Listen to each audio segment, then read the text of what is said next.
Bon vendredi à tous, nouveau Market Update, donc il y a énormément de choses à dire aujourd'hui. Vidéo très importante, donc je vous résume qu'est-ce qui s'est passé dans les derniers jours et qu'est-ce que je m'attends pour la semaine prochaine sur les marchés. Alors premièrement, au niveau du fondamental, la nouvelle la plus importante des 2 derniers jours, c'est qu'est-ce qu'on a vu par rapport au Trésor américain qui ont décidé d'augmenter la quantité de rachats d'obligations long terme.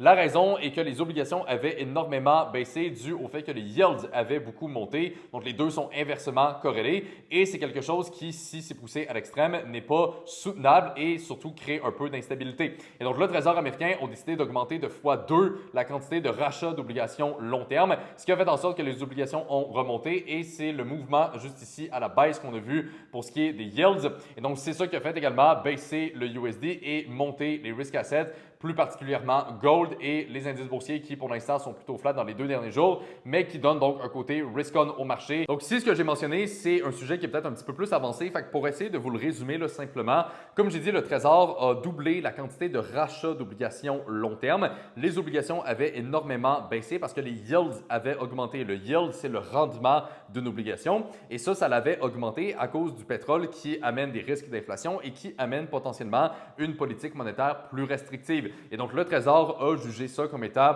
pas soutenable sur du long terme. Et donc, ils ont décidé de doubler la quantité qu'ils vont racheter d'obligations pour essayer de soutenir le marché et d'injecter de la liquidité.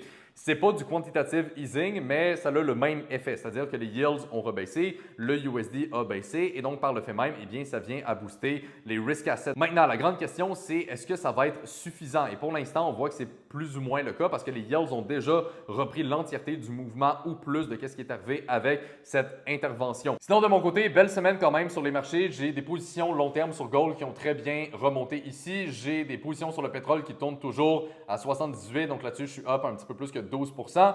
Et j'ai également essayé 2 trades sur les indices boursiers. Un sur le Nasdaq qui s'est fermé à break-even et le deuxième qui est juste ici, donc sur le Dow Jones qui est toujours ouvert et pour l'instant en bon profit. Donc, globalement, quand même, une belle semaine pour moi sur les marchés. Et sinon, la semaine prochaine, 3 éléments à surveiller. Premièrement, qu'est-ce que le Trésor va faire et comment ils vont réagir au fait que les yields ont déjà repris l'entièreté du mouvement après leur intervention. Numéro 2, le PCE Price Index, donc une des mesures de l'inflation qui va sortir la semaine prochaine. Et numéro 3, le conflit US-Iran. Même si on n'en a pas entendu beaucoup parler dans les 2 derniers jours, ça reste quelque chose qui est extrêmement important. Si le conflit perdure ou escalade et que le pétrole commence à remonter au-dessus des 90-95, eh bien, ça va amener un problème d'inflation. La Fed va peut-être être forcée de monter les taux et le Trésor n'aura pas une meilleure solution par rapport au rachat d'obligations parce que ça va avoir servi à rien.